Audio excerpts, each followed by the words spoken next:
this is Kurt ASMR. I hope you're doing really well today. So in today's video, as per the title, I would like to go through my entire movie collection on DVD and Blu-ray. Recently I've been really inspired to try and get back into movies because I was a huge movie fan.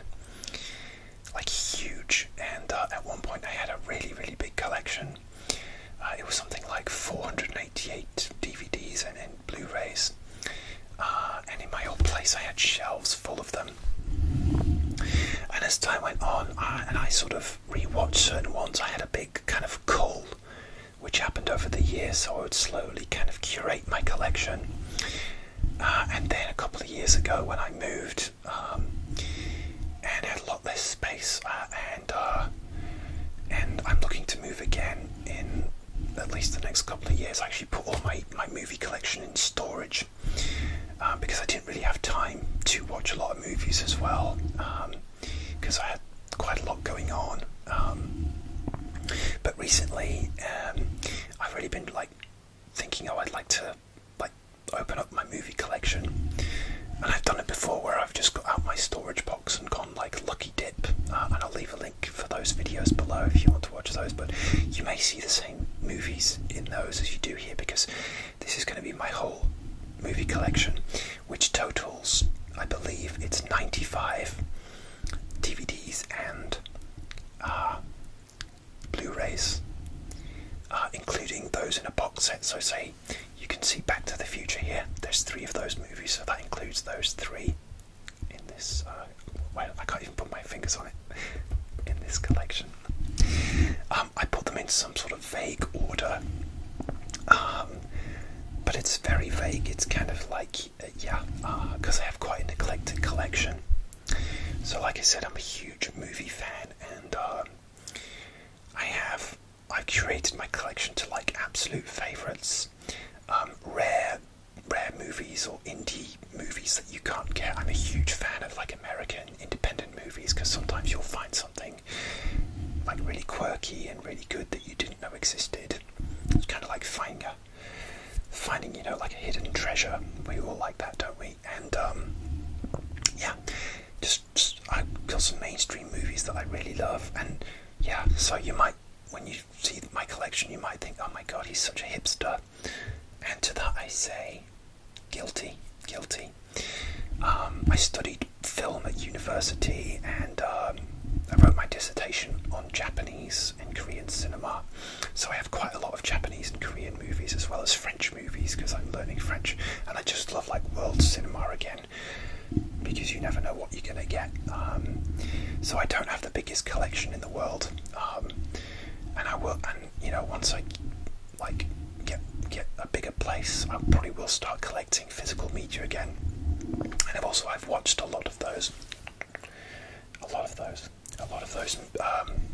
YouTube videos about like the importance of physical media, because all the streaming services are snapping up their old back catalogues, and you know, one streaming service just isn't going to have what you want. I don't know about you, but in particular Netflix in the UK, their selection of like movies that aren't Netflix movies is awful. It's really poor, because like, you know, Disney have snapped them all up. But yeah, I watched like one of those videos about the importance of physical media, and then obviously like, because the algorithm YouTube suggested like I watch all of these videos, why I'm keeping my CDs, why I'm keeping my DVDs, why I'm not scrubbing off my cave drawings. You know, it's just like, alright, I get it. Physical media is important, you know. But then there are people who are just like minimalists, and that makes them happy, you know. I'm kind of somewhere in between, but if I did have a big place, I would like a kind of neatly organised collection. I've been really enjoying those ones where people go into like the BFI, the British Film Institute in London, into their DVD closet, like celebrities go into the closet and choose their favourite movies. I go down a real rabbit hole of those as well. Alright, let's get on with it anyway. So this is my movie collection, so this is going to be a long one, so strap yourselves in. Okay, let's start at the top of this pile here. You can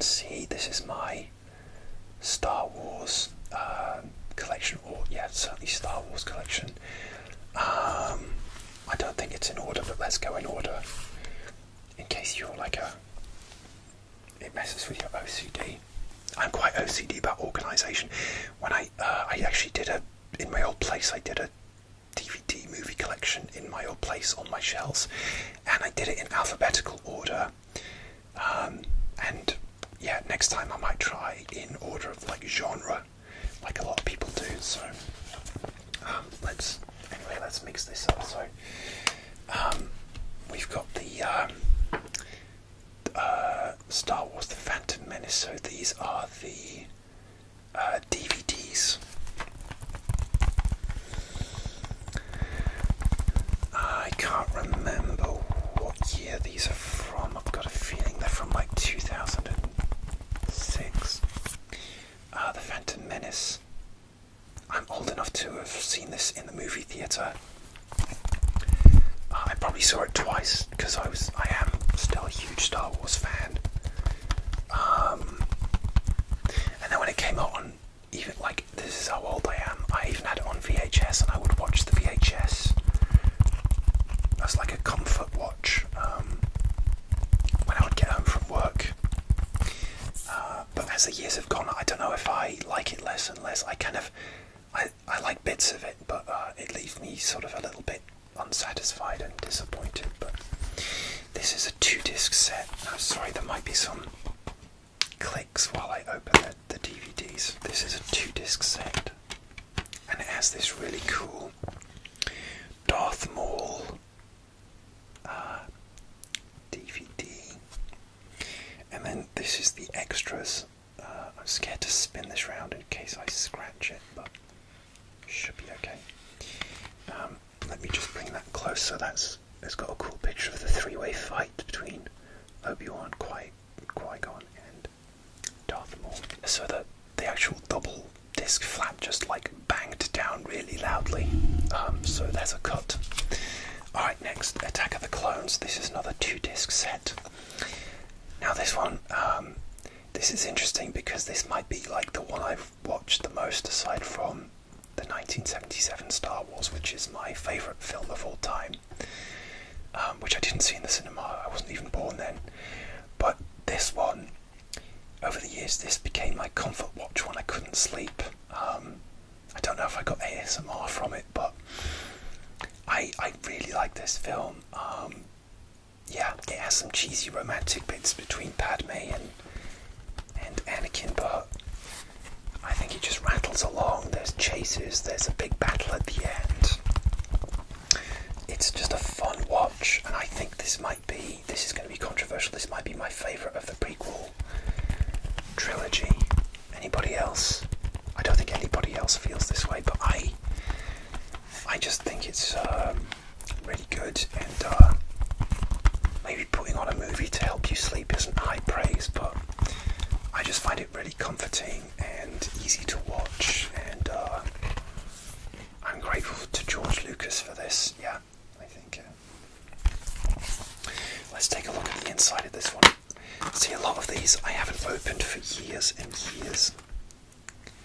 So that's disc 1, so that has Jango Fett, and they come with a cool booklet here.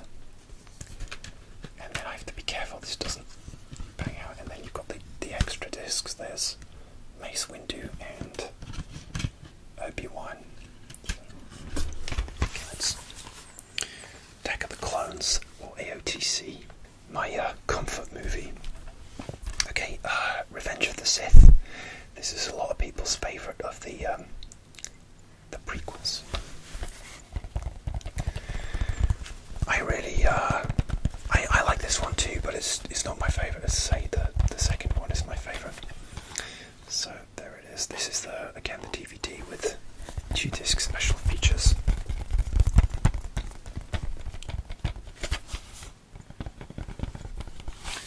Let's take a look at this one.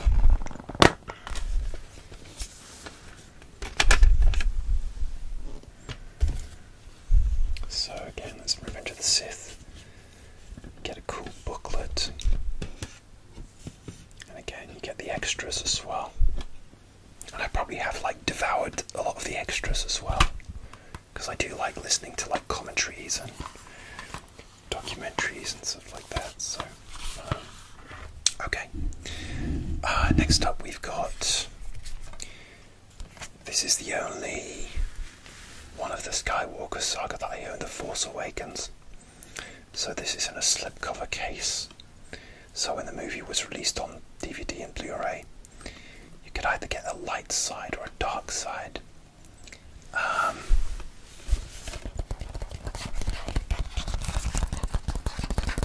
chose the light side. Oh, it's slipping out.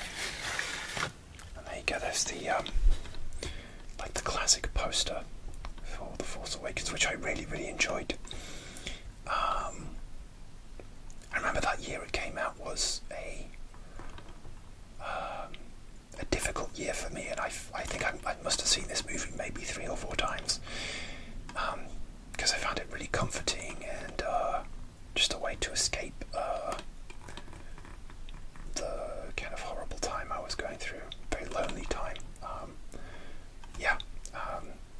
But yeah, great movie. And I don't own the other two. I don't own The Last Jedi or The Rise of Skywalker.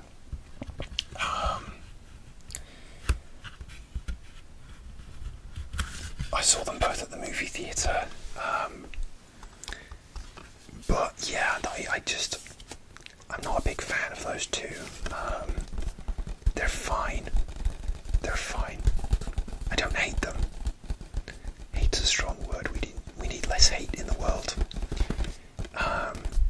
They just didn't do it for me. But again, because I'm such a completist, I will probably buy those two, and again, those two might become comfort films for me again, because I do just in general like Star Wars, and there's so much now, you can just pick and choose what you like. So if there's something you don't care for, you don't have to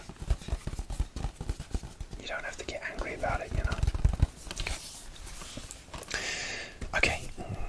Okay, yes, Rogue One. Really enjoyed this one. So this is the cover. Oh god, I can't remember this droid's name. Yeah, but that's a cool. Again, it's a slipcase cover.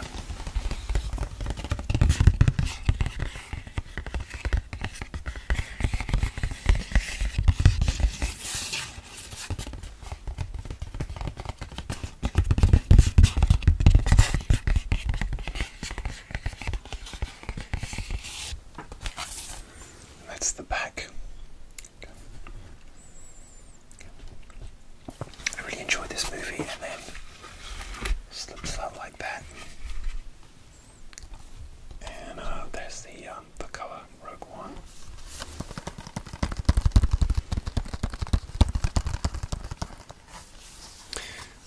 What does the disc look like?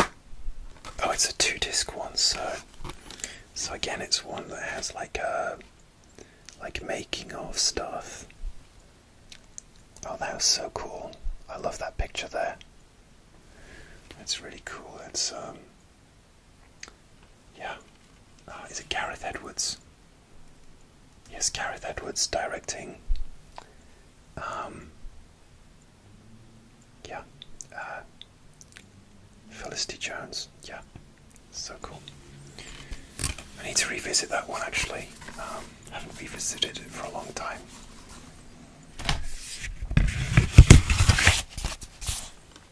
Okay, we're done with Star Wars. Not quite, because I got this. This is the again. This is the original saga. So this is obviously like the prequel trilogy, and then Star Wars, The Empire Strikes Back, and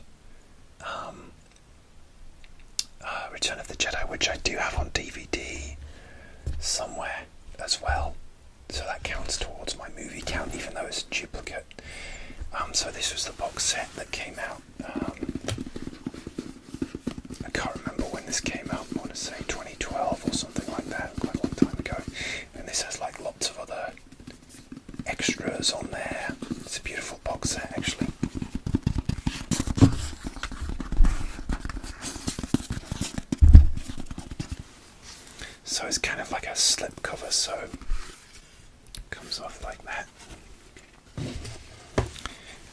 noticed that the box is really beautiful. It has like Tatooine artwork there on the back. How nice is that? And then there's Anakin. You actually see the shadowing, foreshadowing there. Is that Luke or is that? Yeah, it's Luke. Luke going one way and Anakin going the other. Wow. Okay. And then you open it out and then again you see the artwork that we saw on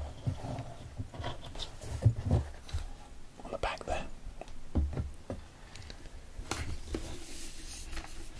it's this beautiful kind of blue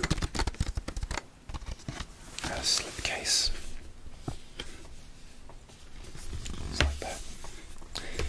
And it comes with this this cool booklet there. Guide to the Galaxy. Can't remember what's in this. Let me just flip through this for you. So it has like artwork. How cool is that? Yeah. And then again, that's the actual movies themselves. So you can see there's Yoda, Count Dooku, Palpatine. There's Star Wars, which is my favourite movie of all time. That's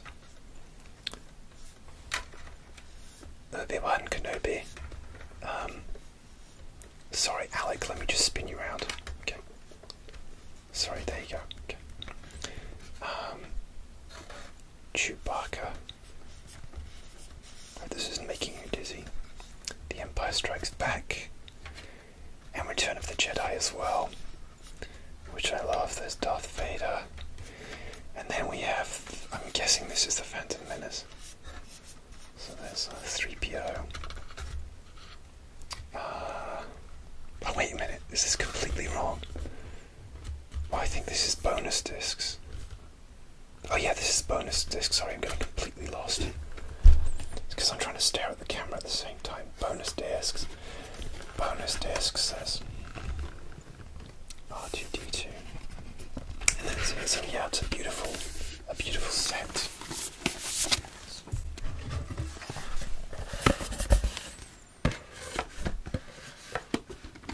And I also have like the original trilogy on DVD. They're lurking in these piles somewhere, so we'll get to these shortly. Okay. Right, next, where should we go? I'm just going to carry on with this pile. So this pile is kind of like quirky independent movies, which I built up, like, or just movies that I love that maybe not everybody has seen. So the first one is called The Duke of Burgundy. Duke of Burgundy, which is released by Artificial Eye. And it is directed by Peter Strickland, who does very quirky films. And I just bought this because it had really good reviews.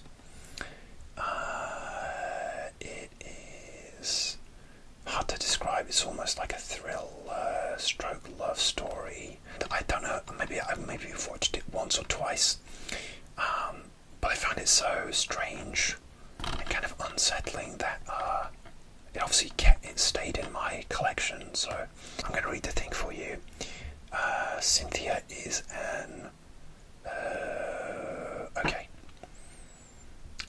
Cynthia is an orthopetrist who is seemingly firmly in control of her partner Evelyn through strict dictational fetish life behind closed doors. But as Evelyn's requests become increasingly extreme, the true nature of their relationship begins to surface, a story about power and the exploration of discomfort that people will stretch to for the ones they love, told in mesmerizingly crusating style by one of Britain's finest contemporary auteurs, Peter Strickland. Oh yeah, so I remember now.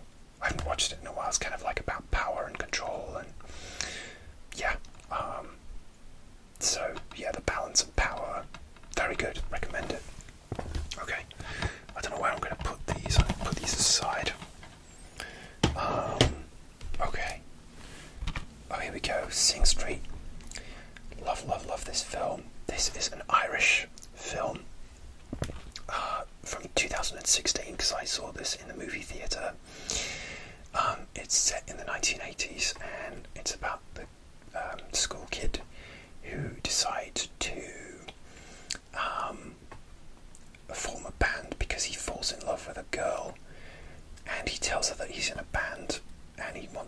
his music video, but he doesn't have a band, but he has to put one together quickly. It's a really great, like, musical coming of age. Yeah, it's really uplifting. It has a mix of like original songs and songs from the 80s, and I have the soundtrack still on CD, I think, because I loved it so much. And you can listen to it on Spotify, but it has original music and 80s hits like Depeche Mode and things like that. So Sing Street, that's incredible film. Yeah, the actors are incredible as well. Yeah, amazing film, can't recommend it enough. Check out the trailer. I'll never forget, I actually went on a coach trip in Ireland, and on the end of the coach trip, it was a long trip across the country to see the Cliffs of Moher, and they played this movie on the trip back, and I couldn't have been more happy because I love this film so much. There's Sing Street. Okay, next. This is comedy. This is Superstar. If you are in America, you might be familiar with this character played by Molly Shannon, Mary Catherine Gallagher, and obviously it's got Will Ferrell in it. And Mary Catherine Gallagher was a Saturday Night Live character she did, who's like dreams of being a superstar, and is a very strange girl. And yeah, the movie was introduced to me by an ex-girlfriend of mine, and I loved it as much as they did, and I managed to find the DVD. Saturday Night Live has produced a lot of like spin-off movies, and some have been really great, like MacGruber I really like, and some people like Night at the Roxbury. I'm not a big fan of that one, but I know it has a big following. And like Pop Star Don't Stop Never Stopping, I think that's a sort of kind of an SNL production. And oh gosh, what was it called? Hot Rod as well, with Andy Samberg. Oh, that's on Netflix on and off, but I don't own it. But yeah, I love that film as well. Okay, so that's Superstar. Again, I do recommend it. Yeah, I love that character. It's hilarious. She often posts old scenes on Instagram, and yeah, it's hilarious. Okay. Alright, next we've got Miami Connection. I remember talking about this in my Lucky Dip video last time, where I was grabbing movies Lucky Dip style, and I got a shock because when I opened the DVD, this DVD cover, it was empty, and I have this horrible feeling that I left the DVD inside an old Irish DVD player that I had, that I put in the recycling. But luckily I do have this movie on a digital version as well, which I treasure. This is like a cult classic, kind of in the vein of The Room, in that it was kind of very amateurishly made, but it gained a cult following. You can watch a whole documentary about how this came to be. And the guy YK Kim, who directed it and starred in it, he was a kung fu instructor, very successful kung fu instructor at schools all over the country, and he wanted to make this movie, and it was derided when it came out and disappeared, and then it gained a cult following, and now, like, he was really downtrodden immediately after the movie came out, but as it's gained a cult following, I think he sort of came around to the fact that people just genuinely enjoy it in all its badness, in a kind of good-natured way. And it's so fun. It's such a fun movie. It is terrible, so if you don't like terrible movies, you'll hate this, but if you like a good bad movie, this is one of the ones you should watch. I can't recommend. You should see the trailer on YouTube. It's incredible. Yeah, and I love this 80s. I think it was made in like 88 or something like that, and it's set in Miami, and it's so 80s. In a way, it captures the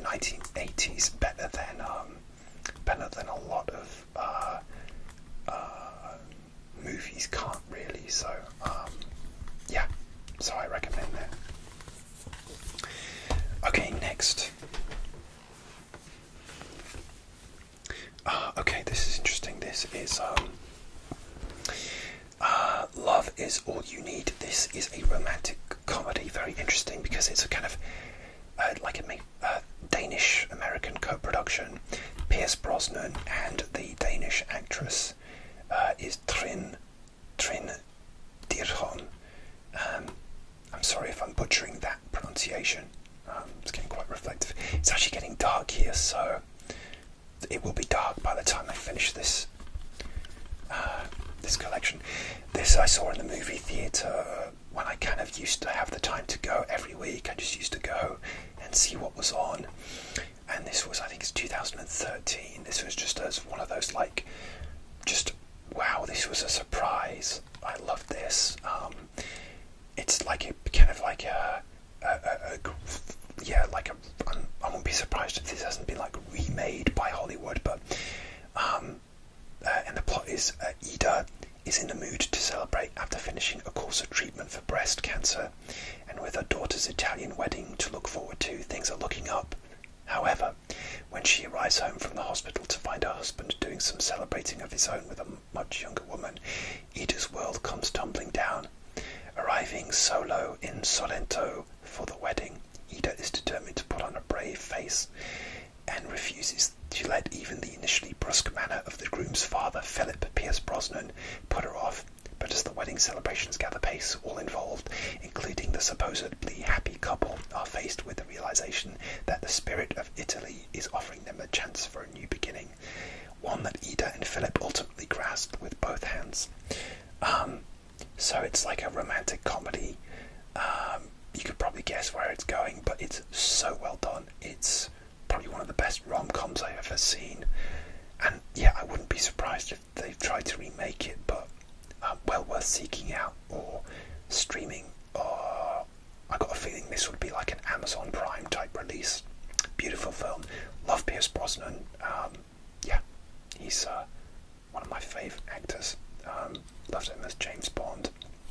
But yeah, I recommend that. Okay. So let me know in the comments if you do, or if you've seen any of these and you like them or you hate them. I'd love to know everyone's different opinions. Okay, next film. This is one of my favourite films of all time. Of all time. I'm not joking. This is In Search of a Midnight Kiss. This is an American independent movie which came out, I believe, in 2007. And this is, again, it's like a kind of romantic drama as opposed to a comedy, but it has some very funny bits in it. And the film is all shot in black and white. And it takes place on New Year's Eve, where a lonely guy played by Scoot McNairy, who's in a lot of movies, is set up by his friend to go on a date. I think it's on Craigslist or something like that, and he meets this girl who says that, you know, I'm gonna walk around with you in Los Angeles until midnight, and if I don't like you, or I'm gonna give you till sunset, and if I don't like you, I'm gonna find somebody else to date because I don't want to waste my time on New Year's Eve. And so they get walking and talking, and yeah, it's just my kind of film because it's got like drama, it's got comedy, it's got pathos, the acting's fantastic. I was actually lucky enough to interview one of the actors in this many years ago, Brian Maguire, and yeah, that was when I was sort of doing video as opposed to photography, and yeah, it was fantastic. I love this movie. I try to watch it on New Year's Eve as well when I can. Doesn't always happen, depends what I'm doing, but obviously because it's set on New Year's Eve, it's a great movie to watch on New Year's Eve. And because it's an indie movie, the DVD is probably quite hard to come by now. But if you can find it on streaming, like again on Amazon, I recommend it highly. Okay, so that's In Search of a Midnight Kiss. Alright, next. This is probably one of the craziest titles you'll see. This is Cannibal Women in the Avocado Jungle of Death. This is a 1980s, I don't know what do you want to sort of adventure movie. It kind of has like a feminist theme, and it's kind of one of those movies that probably, I've got a feeling, probably snuck out on VHS in the 80s, and people thought it was just a weird movie, but it's actually really cleverly written. Again, it has a strong feminist theme to it, and because it's about basically this woman, the woman who goes to find this tribe of women in the jungle who govern themselves, and the dialogue is really well written, but it just, from the cover, it just doesn't look like that. It actually looks like, an exploitation movie, but it's not. It's like a really clever movie hiding as something else, so that's probably how they got it made. Listen to this plot. To avoid a serious avocado shortage, the US government hires feminist anthropology professor Margot Hunt to find the man-eating piranha women tribe who inhabit the avocado jungle of Southern California. Assisted by chauvinist Jim and a dim-witted student named Bunny, Hunt must convince the tribe to move to Malibu condos while simultaneously fending off her rival Dr. Kurtz. Meanwhile, Bunny's contemplating joining the piranha gals, but she must consume Jim first. It's a really, I love the cannibal women in the avocado jungle of death. I don't imagine that the actual DVD is, the artwork is the same. I thought it might have some artwork. Okay, that was a bit of a loud snap. Okay, next. Sorry, that was my arm snapping then. So this one is a film noir called Desperate. So I've got a feeling I saw this on TV late one night, and then when I got to university, they actually asked me to make a kind of, I decided I wanted to make a kind of film noir. So this was one of those, and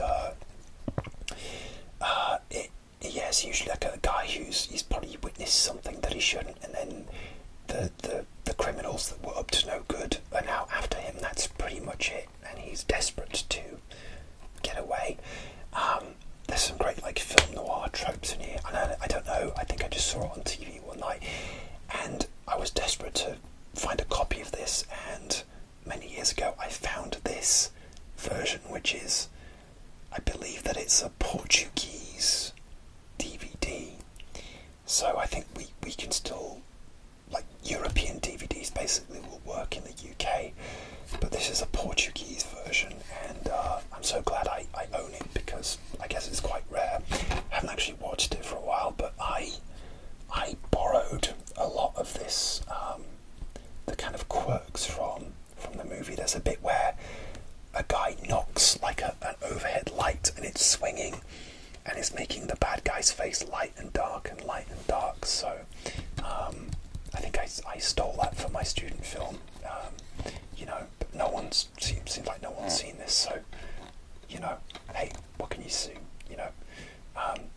If you're gonna steal from stuff that no one's seen. But that's a great movie, and it has there's a picture of the original artwork on there from when it came out. Now, what year was this?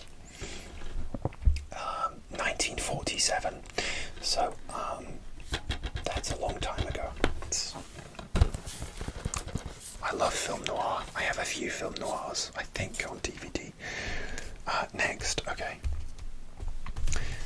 This is My Blueberry Nights, which is by Wong Kar-wai, and stars Norah Jones and Jude Law. This is an interesting film because objectively it's not actually a very good film. Oh, sorry, my eye is itchy. Objectively it's not a very good film, but I just love the look of it. It's neon lit. There's a lot of Wong Kar-wai, who is a Hong Kong director. He makes his movies very neon lit, and this is Jude Law works in a bakery in New York, or a small town. I feel like it's a New York-esque, or a suburb of New York. Norah Jones is a customer, and they fall in love, or don't they? And then there's other characters as well. it didn't get good reviews, but I had the big quad poster when I was at university, and I used it as a kind of notice board. I don't know if I still have it, actually. I might have had to finally say goodbye to it because I had so many pins in it. But I love the look of this film, and sometimes you just want to like wallow in the look of a film, even if it's not a great script. But yeah, it's just beautiful to look at. So my Blueberry Nights, because I think the title refers to the bakery, because he makes like blueberry pies among others, and if nothing else it'll make you quite hungry as well, because some of the bakery stuff looks really good. So that's my Blueberry Nights.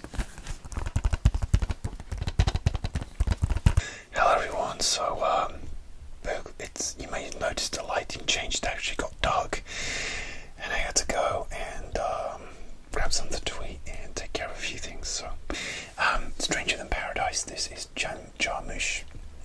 This is by Soda releasing. Jim Jarmusch, there's a picture of him on the back there. He's a cool indie director. This was, I believe, his directorial debut, and it's such a great independent movie. It's shot in black and white. I need to rewatch this, actually. I really like it. Right, next. So that one. They all sound the same with the tapping, but unless like maybe DVD to Blu-ray sounds different. Another one of my favourites, The Rider. You may not know this film, but you might know Chloe Zhao, who directed it. She directed The Eternals, and she's done a few films now. This is a story of a rodeo rider in North Dakota who has a serious brain injury after an accident riding, and it's incredible. The lead actor is incredible, and the scenery in North Dakota is incredible. It's a very engaging story. I showed it to my girlfriend not long ago, actually. She really enjoyed it. Kind of gets me in the feels as well. Beautiful film. And I was lucky enough to see this in the movie theatre when it came out 6 years ago now. So I'm glad I have the Blu-ray as well. My ring light is reflecting. I don't know if I can do something about that just to stop it. Let me turn it a little bit. I don't know. That's a bit too dark. Alright, next, here's another rare indie movie. This is called Jump Tomorrow.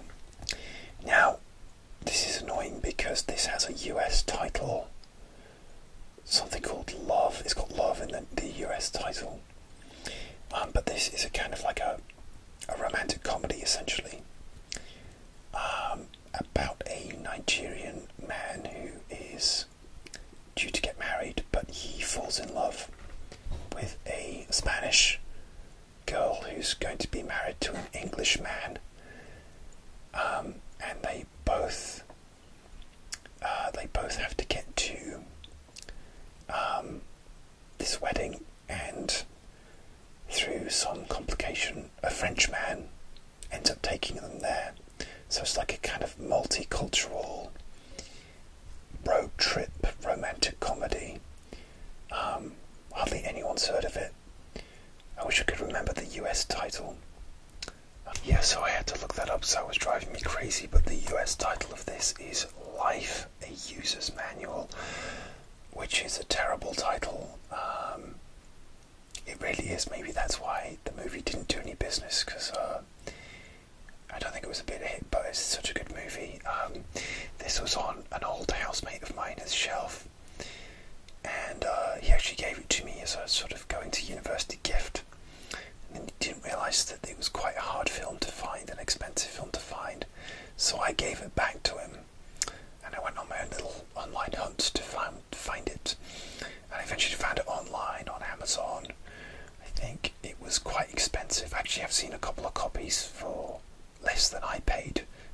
years ago. So, you know, prices of DVDs, even rare ones, they can go up and down. So if you are looking for a hard to find movie, do shop around. It's a beautiful film starring Tunde Adebimpe, who has been in a lot of movies. He's a very accomplished musician as well. I always love seeing him pop up in movies. If you can get your hands on it, I recommend it. As always. Next one, The Station Agent. This is a DVD. I probably got this. I've got a feeling I might have bought this from a store, or again off Amazon. This is a nice little indie movie by an indie director called Tom McCarthy, who's directed a lot of movies. Like he did one called The Visitor, and you may recognise some of the cast. It has Patricia Clarkson, and Peter Dinklage, and Bobby Cannavale as well. Really good cast. It's about a guy who has a passion for trains, and he inherits an abandoned train depot, and it suits him because he just wants to be left alone. But then Patricia Clarkson and Bobby Cannavale are two characters who show up in his life and maybe show him the meaning of friendship. I love this. I love those kind of indie quirky movies. So that's The Station Agent. Here's another one. This was actually much more well known, from my perspective anyway. Nebraska. I saw this in the movie theatre when it came out. 2013. This stars Bruce Dern and Will Forte, Bob Odenkirk from Better Call Saul, Breaking Bad. I haven't actually rewatched this for a few years, and I love it. It's, again, black and white. It's about a guy with Bruce Dern plays a guy with dementia who thinks that he's won a lottery ticket, and he starts going on this cross-country quest to claim his prize, but his son, who thinks it's fraudulent, just decides to indulge him, just maybe so that he'll just drop this whole thing about this prize or lottery that he's won. I think it's more of a prize as opposed to a lottery. Anyway, it's a road trip movie. I love road trip movies, actually. I really do. And this is really, really good. I don't know if did it win. Bruce Dern won Best Actor at the Cannes Film Festival for this, so that's worth checking out. And that's directed by Alexander Payne, who at the time of recording this, he just released The Holdovers with Paul Giamatti, and Paul Giamatti was nominated for an Oscar for that. And I love Alexander Payne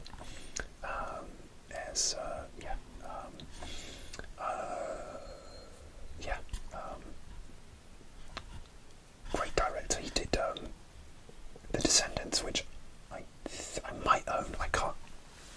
I'm not sure if I still have The Descendants. During my kind of like Thanos style, I clicked my fingers and half my collection was wiped out. A lot of movies I really loved, but I thought, well, maybe I can buy a better version on Blu-ray, or even on 4K one day, or a version that has more extras. So there are a lot of movies that I got rid of that I can live without for now, but I would like to own again one day. This is Me and You and Everyone We Know. That's directed by Miranda July, another quirky indie film. Miranda July is a filmmaker and a visual artist, I believe, and poet. She's just kind of one of those all-round artsy people. And again, yeah, I love this quirkiness. I'm sure that some people find these kind of movies infuriating, and that's fine. I get it. Some indie movies, and I won't say which ones because I don't want to offend anyone who likes it, but there was one I saw. I really didn't like it. A lot of them promise, they promise to be good, and then they just don't do it for you, or they are genuinely not very well made, or I don't know. But there was one that was like right up my alley. It looked like the kind of quirky, hipsterish thing that I loved, and I watched it, and it was like, ugh, no, it wasn't good. Anyway, yeah, me and you and everyone we know, kind of a romance. It's more like a sort of I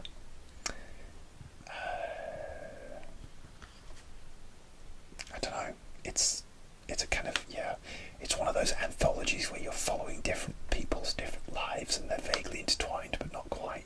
I don't want to call it a portmanteau anthology. I'm not sure. So it's one of those kind of like a shortcuts type thing. Okay, here's a British movie. This is called A Room for Romeo Brass. This is a British drama by a very well-known British director called Shane Meadows, and it stars Paddy Considine, and it's a family drama set in the Midlands, where the director makes a lot of his movies and TV work. You might know This Is England, the movie or the TV show, and he did an excellent thriller after this called Dead Man's Shoes, which is very dark. A dark thriller. This is quite hard to find now, this movie. And this DVD is interesting. It has a lateral case like that. I can't remember when I got this, but it's I've had this quite a long time, I think. At one point in my life, when I was just like broke as anything, and I barely had any DVDs, but I managed to find some for so little cost. I had like a DVD stack, but it wasn't even full. It had, maybe 10 movies in it. I was still happy. Hey, we're getting through it. So still on the... Okay, so this... Oh, I've picked up a French one. I'm just going to roll with it. This is... I actually have a small French movie pile here. So this is one of them. This is called Quai des Orfèvres. This is from... I believe it's from 1947 as well. I might be wrong. It doesn't say on the back. Oh yes, 1947. You could say it's a film noir in that it's black and white, and it's from the 40s. It's more of a kind of straight up murder mystery. It has a great plot.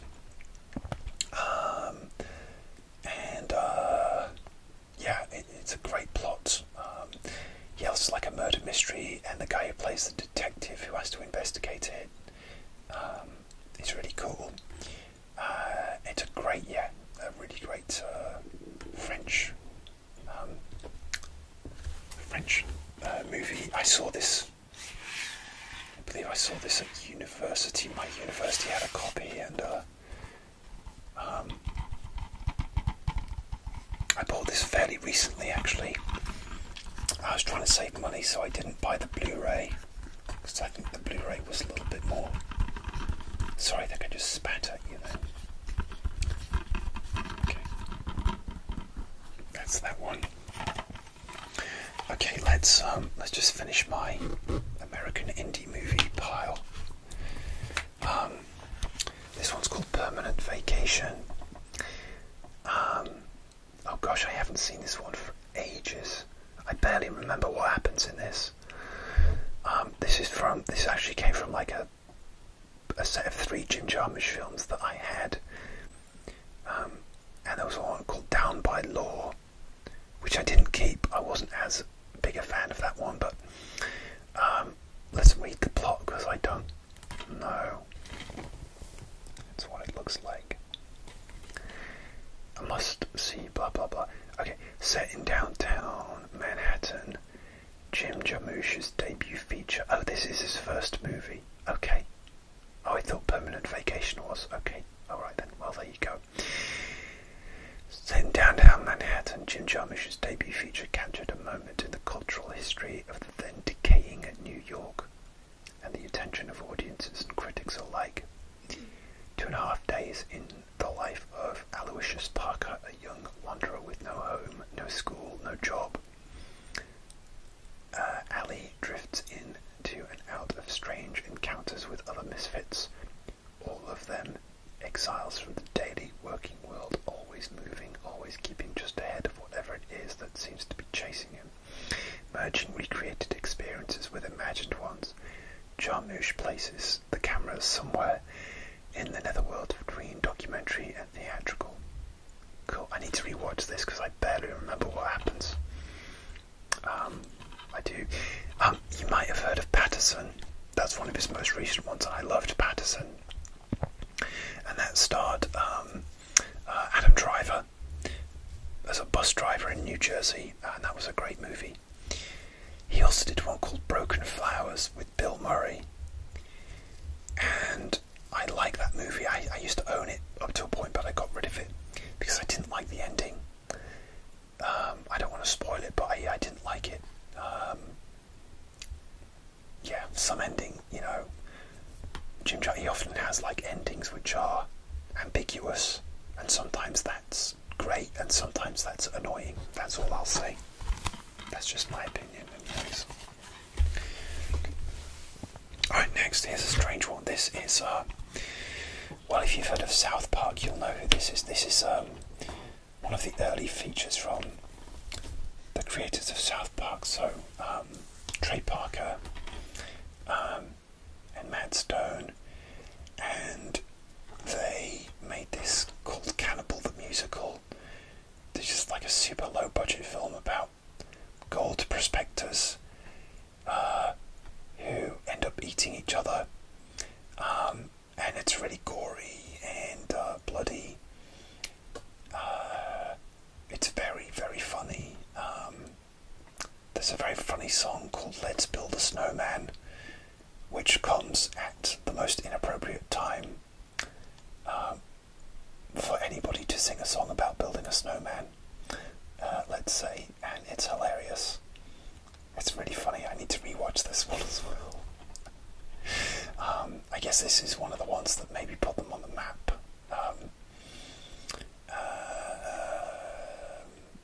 But it's, yeah, this is, I'm guessing this is rare. I haven't looked up.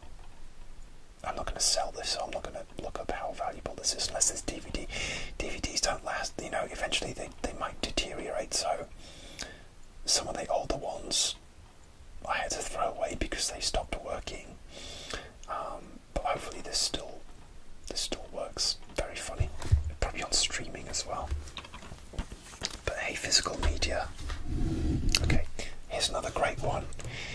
Oh, here's one you should really at least watch the trailer for. This is a Split Second. This stars Rutger Hauer, rest in peace, the great Rutger Hauer, and also Kim Cattrall. And shout out to Mannequin as well. Do I still own Mannequin? I don't know. I can't remember. I'm not sure. It's always on streaming, Mannequin here anyway. So anyway, Split Second. Oh my god, listen to this, because this was made in like 1992. But listen to this plot synopsis, okay? In the year 2008, I love it when we go past like futuristic movies. In the year 2008, heavy rainfall has flooded large areas of London. Actually, that came true, and still is. Rookie police officer Dick Durkin, no, I'm not joking, Dick Durkin is assigned to partner wisecracking maverick Harley Stone, played by Rutger Hauer, a burnt-out and highly cynical homicide detective who was unable to prevent the murder of his partner by a serial killer several years previously. Now, however, the murders have begun again, and Stone and Durkin are assigned to the case. Their only clues being that the murders seem to be linked to the lunar cycle, and that the killer has multiple DNA strands, having absorbed the DNA of the victims. After Stone's girlfriend, Michelle Kim Cattrall, is kidnapped, the detectives trap the killer deep into the flooded, disused London underground system and discover the truth. The killer is not human. It's a horrific and possibly demonic form of life that is fast, savage, bloodthirsty, and fixated upon killing. Spoiler alert there. Dan Stone and Durkin rescue Michelle and save London and themselves from the monster. This film is ridiculous. I loved every minute of it. It's an 18 rated film. I don't remember it being particularly gory, but maybe it is. And it is absolutely, it's just how it knows it's ridiculous, and he's having a great time. It's really charming though as well. It's really charming and very enjoyable. Do watch the trailer for this. It's Split Second. The trailer has one of those deep trailer voices that they used to have in those old movies, like Split Second. You know, I can't do it, but because I'm whispering. But yeah, American Splendor. This is on streaming as well, but I love this movie so much I couldn't part with it. This is probably one of the oldest DVDs that I own. It's one of the first ones I kind of bought when I was starting my collection. A true story about Harvey P. Carr, played by Paul Giamatti, the comic book artist. At one point I did own the graphic novel of American Splendor, but I don't know if I still have it. I just sort of boxed it away. But basically it's a graphic novel where he wrote a graphic novel about his life called American Splendor. And you know, it wasn't superheroes, it was about his day-to-day life working as a hospital clerk, and yeah, it was a terrific movie. I think I saw this when I was in America. I think when I was in Seattle, I think I went to see this, so it kind of has fond memories as well. I keep my movie tickets for the most part, and I still have my movie ticket from that Seattle movie theatre from, let's just say, many years ago. So okay, last of the American quirky indies. This is called The Real Blonde. This is by Tom. This is by Tom DeCillo, which I thought he also had another movie of his called Living in Oblivion, which has got Steve Buscemi in it. It's about like a Hollywood actor, and yeah, it's kind of like follows all these different people's lives. Kind of like a big ensemble cast there. Elizabeth Berkley, Kathleen Turner, Christopher Lloyd, Daryl Hannah, Catherine Keener, Matthew Modine. Yeah, I really enjoyed this. It's kind of about like Hollywood types. Sometimes I found those annoying and sort of indulgent, but I enjoyed this. It's kind of one of those quirky movies I probably saw late at night one night, and I was like, oh, I have to own this. Probably quite a rare DVD to find as well. So probably it's from the mid-90s, so it has quite a mid-90s vibe, because it concerns like fashion models and there's lots of floppy hair. Matthew Modine has the floppy hair there, as you can see. So yeah, okay. All right, so let's go on to my French collection. This is Buffet Froide. So this is kind of like a weird sort of quirky murder mystery.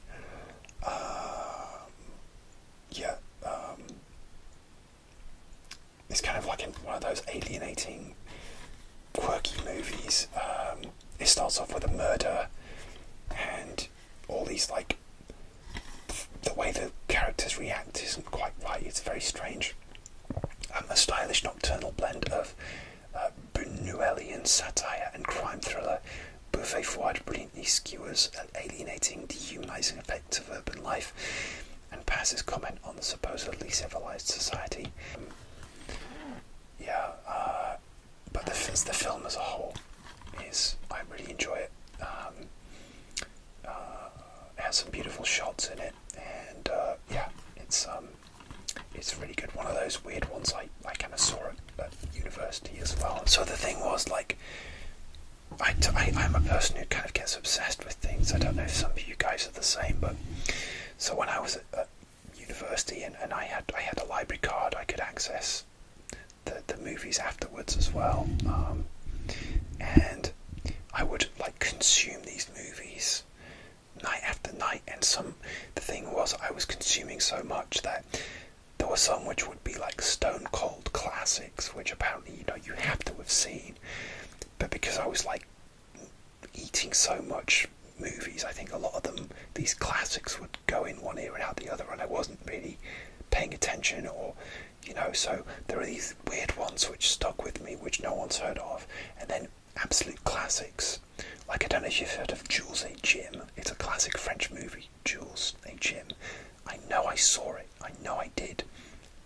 No idea what happened, and that kind of makes me ashamed, because I'm supposed to have seen this classic and it's supposed to have stuck with me. I know it was good. I don't remember hating it or thinking, oh, that was overrated. But it hasn't stuck with me, so I need to rewatch it, basically. Sometimes you're just not in the mood, to absorb, something, especially if it's like, I don't know, complex, or, Okay, next one. This is Baudou Saved from Drowning, the French movie. A Parisian bookseller fishes a vagrant out of the River Seine. He prevents the tramp and puts him up at home, where Baudou causes nothing but trouble. However, events take a different turn when Baudou wins the lottery. So it's kind of like, interesting reversal of power and fortune. I just remember loving this. Very funny, and it's beautiful. Even though it was shot in 1931, it captures some beautiful shots of the River Seine and Paris, and I was just so taken aback by the cinematography. I was blown away by it. But it doesn't. It was in the Cannes Film Festival. But it's a terrific movie. My goodness me, it's nearly 90 years old now, isn't it? It's over 90 years old.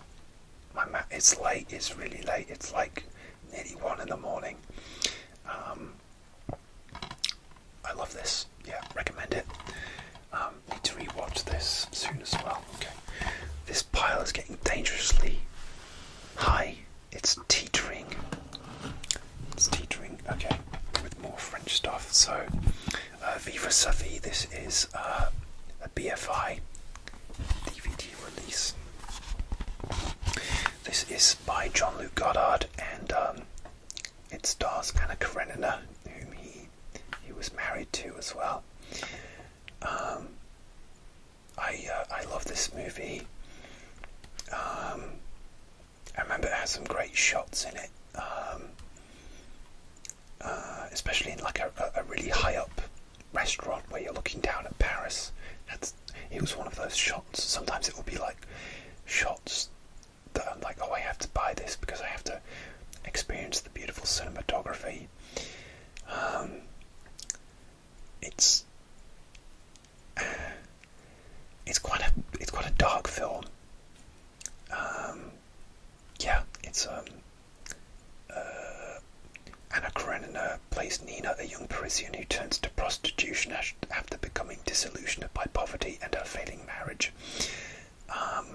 Sounds kind of bleak, but it's beautifully shot. I haven't seen this in many, many years. I don't remember much of the plot. I just remember some of the actual the cinematography was excellent.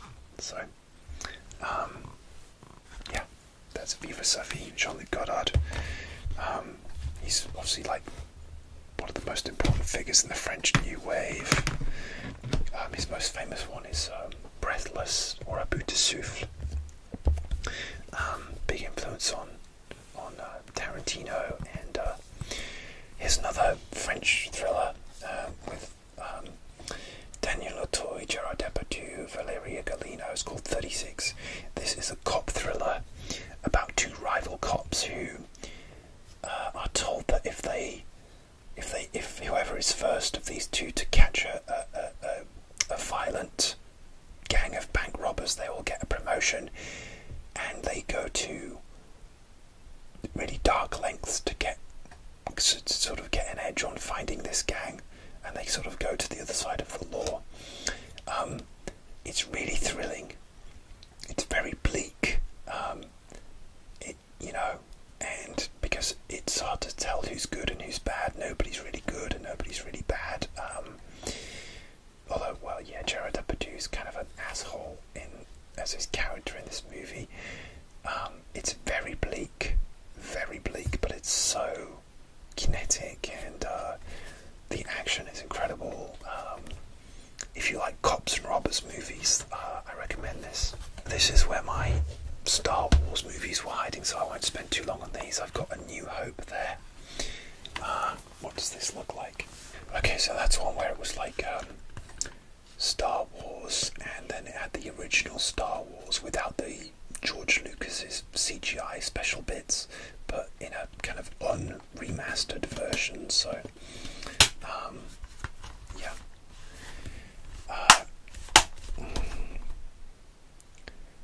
I think these DVDs are from 2004. That's really small, I can't read that, but yeah. Sorry, these are very clicky. Star Wars, The Empire Strikes Back. So I'm just muting so that the unclasping of the box doesn't. So you've got the original poster, and again the booklet, and then the original OG without any CGI or anything. Yeah, I do love the versions without the effects. I think the new stuff just doesn't add anything to it really. And Return of the Jedi. There, I love that poster there. It's one of my favourites. So, yeah. All right, next, just within reach here. This is we're back. We're into like American. Kind of American movies, but I've just looked at my pile and it's got some French movies in there and like other world cinema, so it's crazy. But anyway, the Back to the Future trilogy. So it's kind of like a slipcover box set here, on Blu-ray.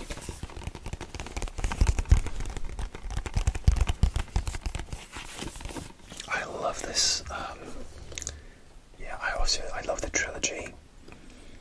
I often can't decide whether I like the first one and the third one the best. It might be the first one just because it's the OG, but I like the third one. I love them all. Even the second one I think is fantastic.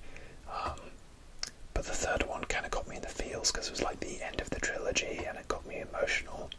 I remember seeing it when I was quite young, so yeah, Back to the Future, and the covers will be, you know what those posters look like, you know, that's 3. I'm sorry, there's a lot of glare from my light, you know. You know what they look like. There's 2. I think the artwork's by Drew Struzan, isn't it? Correct me if I'm wrong. Okay. So that's Back to the Future.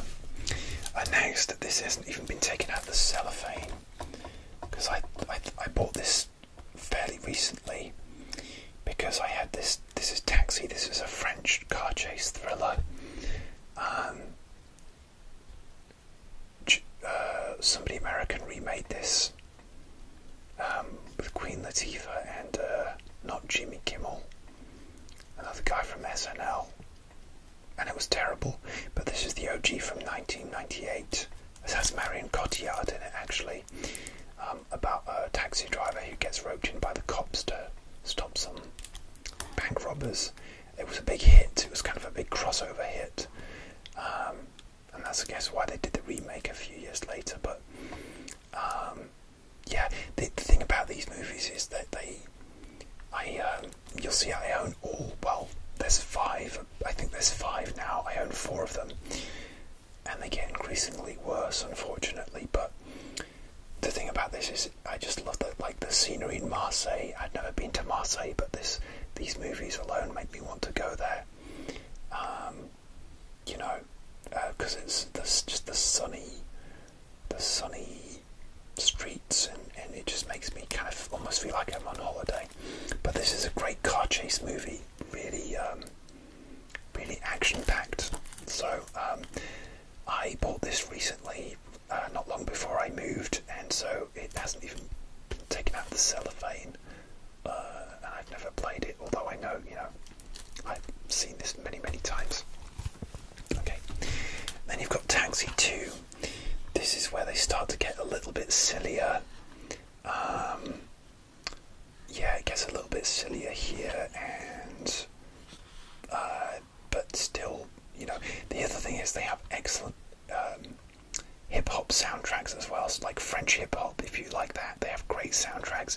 The soundtracks are always much better than the sequel movies, aside from the first one, which is a great movie and a great soundtrack.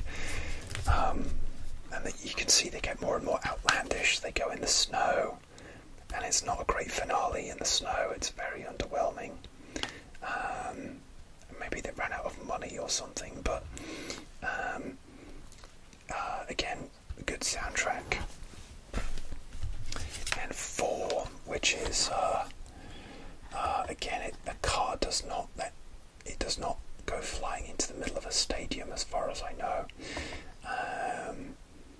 So yeah, this is the weakest of the lot, but it has one of maybe the best soundtrack after the first one.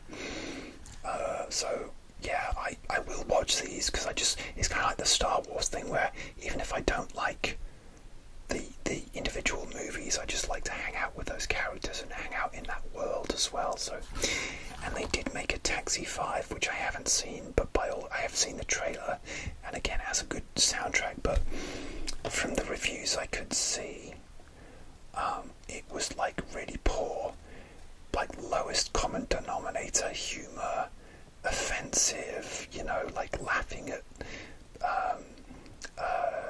dwarfism or little people, and just crude, just humor that just wasn't even funny 10 years ago, you know. It's just not, yeah, and I just wasn't interested in the original cast. It had a whole new cast, and it was directed by a couple of comedians. I'm talking about Taxi 5, who took over the franchise. There was none of the original characters aside from the police inspector guy. You know, you've got to pay your bills, haven't you? But the original cast, especially like the lead actor, the taxi driver, really took against Taxi 5, and rightly so, because from what I hear, it's just horrendous. I wish they'd do like a proper, like a reboot, and get it back on track.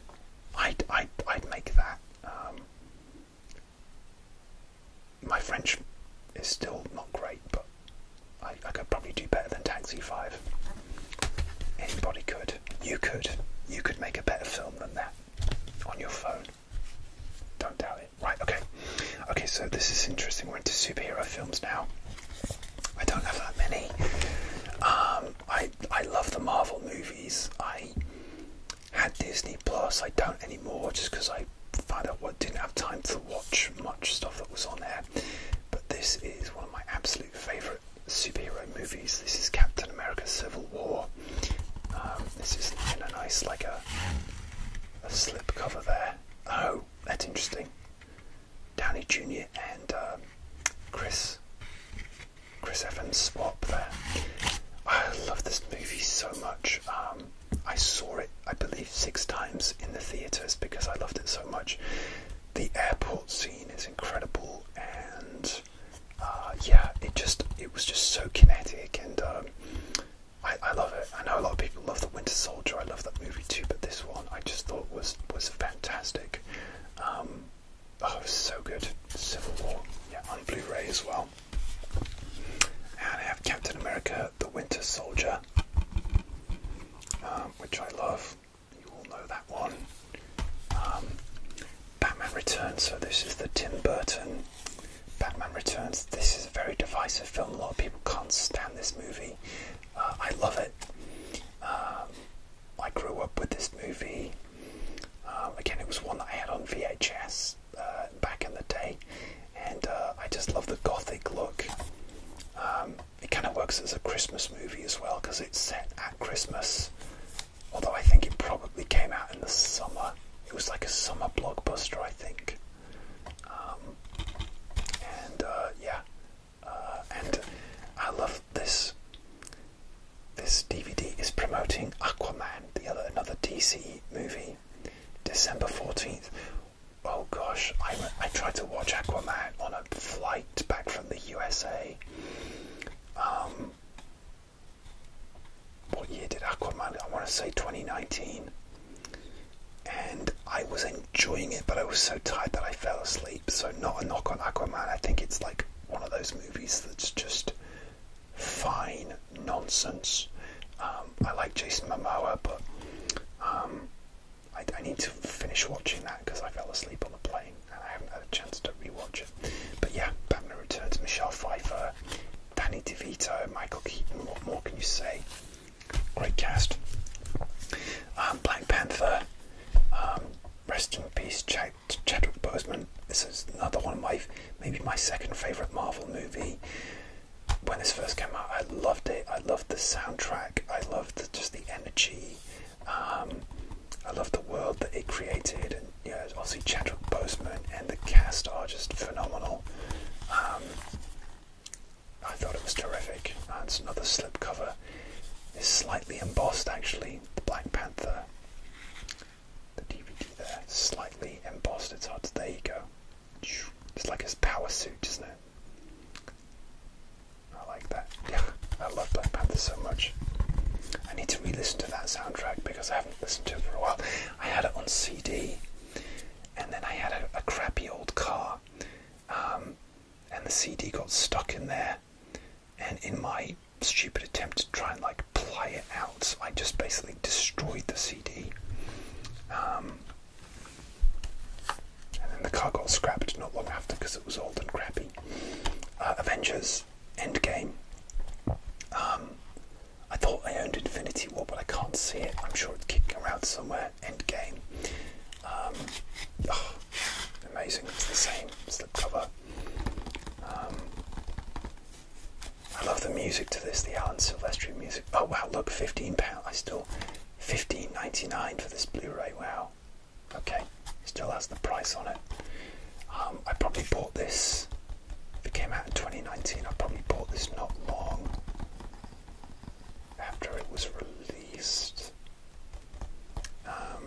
Probably later in the year, I'd imagine, because those windows were getting shorter and shorter. But there are some stores here in the UK that still sell DVDs, and I'm not sure about CDs actually. I think yes, CDs. There's a chain of stores called HMV, and they still, I guess if they're still selling them, people are still buying them. So, hey, maybe physical media still has a few years left in it. Okay, so here's where shall I go? Oh, let's just take a break from superhero movies. Let's just go. This is my other parts of the world cinema. So, like for example, I've got this one from Korea called The Fox Family, released by Terracotta Distribution. So they release Asian movies. This is like a quirky gothic horror comedy about these fox spirits who come and pretend to be human. They pretend to be people who work in a circus because they have to eat the liver of a real human on a certain night on a full moon, and so they lure people to join the circus so that they can eat their liver on a certain night. Sounds terrible. It's incredible. Not many people have heard of this. It's very good. It's really well done. It's beautifully shot, and it has that right balance of like comedy and horror. You should check out the trailer as well. Some of the trailers aren't in English, but it has like musical numbers and warning contains singing and breakdancing. I mean, that's what got me. Sometimes these movies with quirky concepts, the execution is terrible and you're like, oh, I've wasted my time and my money. But this one, it's a quirky concept, but it's really done right because some of the horror is quite creepy, and especially when they turn, like, they turn from these kind of ferocious into these kind of ferocious animals in spirit, and the humour is really good as well. I get really invested in it, so well done to the filmmaker. Yeah, very good. Okay, Shiri, this is a Korean action thriller. This is by Tartan Asia Extreme. I don't know if they're still going, but released like, you know, Asian action movies. It's like a cop thriller. Yeah, yeah, really good. Like, you know, if you like gunplay and all that kind of stuff, this is one for you. So, yeah, really good, really good. Shiri, it's called. Really well done. This is quite an old DVD. I'd love to get this on Blu-ray actually. Okay, I'm a cyborg, but that's okay. I actually wrote my final university dissertation using this as one of the examples, about a girl in a mental health institution who thinks she's a cyborg. Very quirky, very offbeat. Park Chan-wook,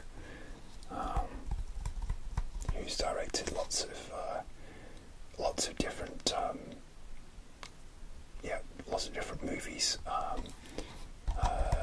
but yeah, I really enjoyed this. Now, was it Park Chan-wook who did the Oscar winner, Parasite? I think he might have done, although I'm not sure.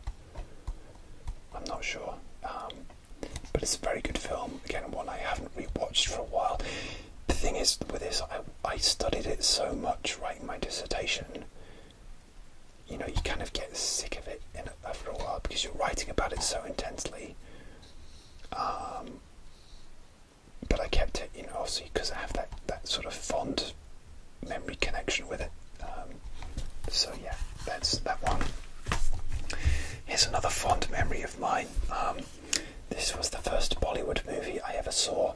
This is called Anjana Anjani, which I believe, correct me if I'm wrong, but it kind of translates as like all the guys and gals, or I don't know.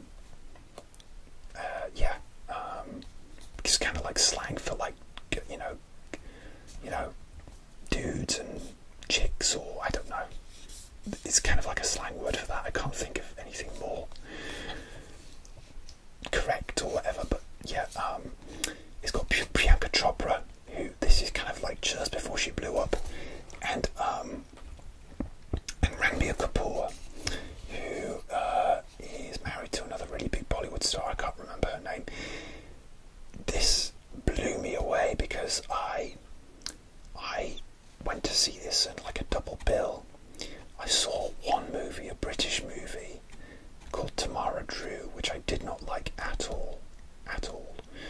And I went to see this. It was my first Bollywood movie, and this just blew me away. It was 3 hours long. It had an interval halfway through. It had musical numbers. It was glamorous. It had, like a lot of Bollywood movies, they're funded by so many people. There's about like 5 minutes of, you know, opening titles of who funded the movie and sponsorships and stuff, and this is great. The plot isn't much. It's about a couple who are mentally ill, and they decide that they're gonna spend time with each other, and if it has a very, to be honest, has a very problematic attitude, like plot point about suicide, where it's just very flippant. It's sort of like, oh, you know, if we haven't discovered the meaning of life, then we'll throw ourselves off this bridge if we don't. And it's very a lot of Bollywood movies are quite flippant with, not just Bollywood, but even, you know, Hollywood movies as well. It's very flippant, and that can be problematic, but you know, but if you're just going to take it as just a silly Bollywood movie with the songs and stuff, and you know, those they're only short plot points really.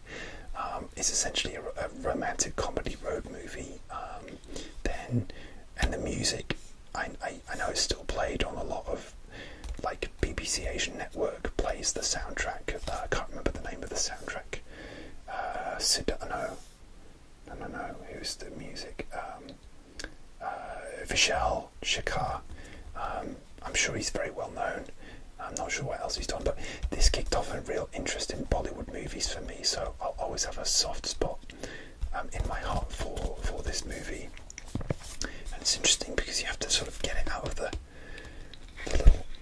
this box here, and then I don't know if it's different. Oh no, it's not at all. slipcover, but quite a difficult one. Anyway, I'm grateful to this movie. It did bring me a lot of joy. Silly plot stuff aside, and I'm grateful too for that. And then I went through a real phase of watching a lot of Bollywood movies, but there's so many it's hard to keep up with. There's, you know, 1 or 2 a week. You know, if you're living in a big city, the big movie theatres will have 1 or 2 a week coming out, and it's hard to keep up with them.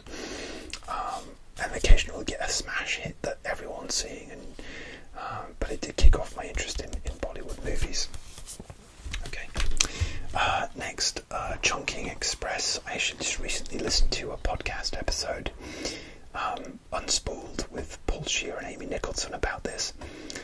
This is Wong Kar-wai, the Hong Kong director who did My Blueberry Nights and In the Mood for Love as well, which I don't think I have because I had an older DVD of that and I don't have it anymore. But Chungking Express, beautiful, kind of meandering. It was kind of shot in a very guerrilla fashion on evenings and you know, around Hong Kong, and yeah, very well done. Yeah, beautiful film. I'm sure a lot of you will have heard of that one, but again, I recommend. Well, my pile is getting it's teetering. Okay, and my table's not going to collapse. Branch to Kill. This is a Japanese movie. This is got an influence on Tarantino. Basically about a hitman, and as far as I can remember, everyone's after him. Generally agreed upon to be Suzuki's finest work. Seijun Suzuki is the director. The film charts the progress of number 3 killer Hanado, an ice-cool Japanese hitman who gets more than he bargained for when he agrees to make a hit for a beautiful girl on the run and in mortal danger from all sides. Hanado must ultimately face number 1 killer. Well, that's a really simple plot. I like that. It's quite violent. It was made in 1967, but the action is really good. It's very tense, it's very violent. It's in black and white, it's super cool. Definitely an influence on Tarantino. It's bonkers, it's quite brutal. And yeah, I want to have a look at the inside of this one actually. Okay, so it is the same on the inside, but it has this kind of a whole kind of like little essay on the inside of the DVD. How cool is that? I know I've read this, but yeah, again, another one I really want to rewatch soon. So, okay, another one. This is by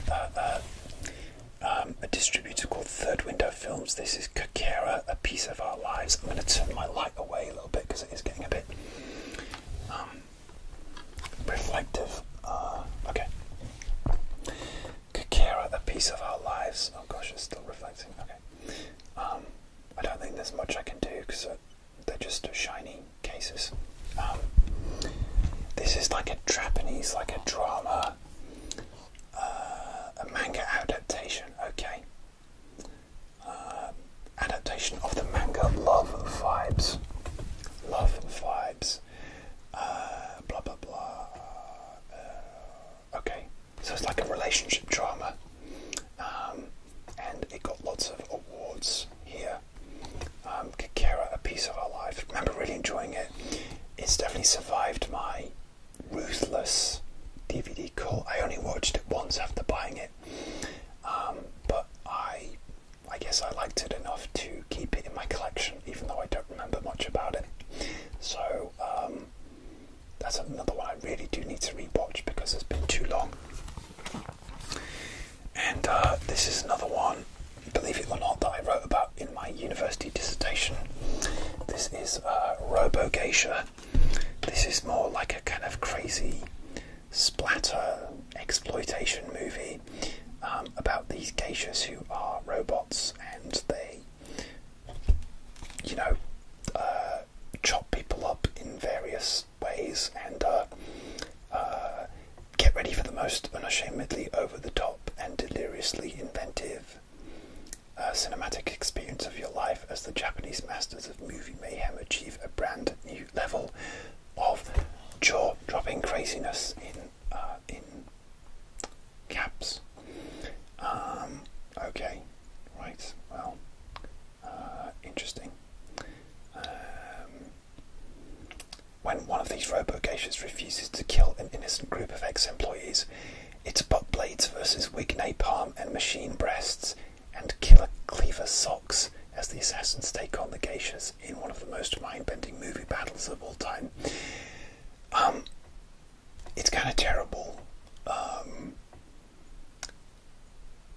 but it's just the splatter is incredible. They did these ones. I don't know if it's the same people, but they did these ones called Hard Revenge Millie, where this girl called Millie gets left for dead, becomes a kind of half cyborg, half human with lots of violent, sharp appendages, and goes on a rampage of revenge. And it was lots of splatter. I got rid of that one because it was like, okay, I get it now.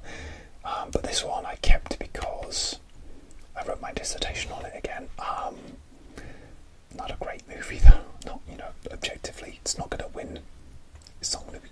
It didn't trouble the Oscars, let's say. Fish Story. This is another Third Window movie. I love the pink cover here. This is about a band who have to save the world, based on a novel. Fish Story weaves together several seemingly separate storylines taking place at different times over a 37-year span to explain how a little-known punk rock song can save the world. Okay, and I can't remember how the punk rock song saved the world, but I remember really enjoying this. And it has a cool... I really love colourful covers, so that's Fish Story by Third Window Films again. Another Third Window Films, Fine, Totally Fine. This is very like a deadpan movie, a quirky, like a rom-com.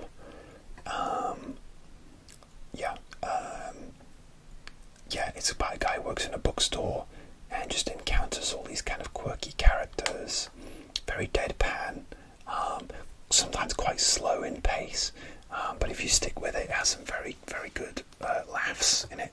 Again, I felt I wanted to keep it. Some of these Japanese movies I bought, again, where they had really great plots, but it just wasn't very well done. Here's another cool title, Turtles Are Surprisingly Fast Swimmers. This is by Miki Satoshi, who's a Japanese director. He's quite quirky. This is about a girl who is asked to be a spy by a couple, but then it turns out they're just asking her to do their shopping and stuff like that, and then it's just one of those really, really quirky films. I really enjoy it. It kind of grinds to a halt towards the end, as many people have said, but I still have a great amount of affection for it. It's very good-natured, and has some good laughs in it as well, so yeah, I enjoy that. So this is a Cutie Honey, is a manga anime adaptation. I picked this out in my Lucky Dip video, but this is like has a kind of Power Rangers-esque, the way the characters, in particular the bad guys, the way people fly around, it has a kind of Power Rangers energy to it. But it's based on a manga of the same name, which I've never, manga comic of the same name. I've never read that, but it has a real comic book look to it. So, and I thought it's actually really good, really done. It's really well done. It's very cartoony, and I just really like the colours, and it's kind of like has a good sense of humour as well. See, this is the kind of thing you would think I would sell, but it's really well done. Something about it, the kind of the kind of craziness of it made me want to keep it. So that's Cutie Honey, again by Miki Satoshi. This is Instant Swamp. It's kind of about a father-daughter relationship, a girl who goes out to find her long-lost father because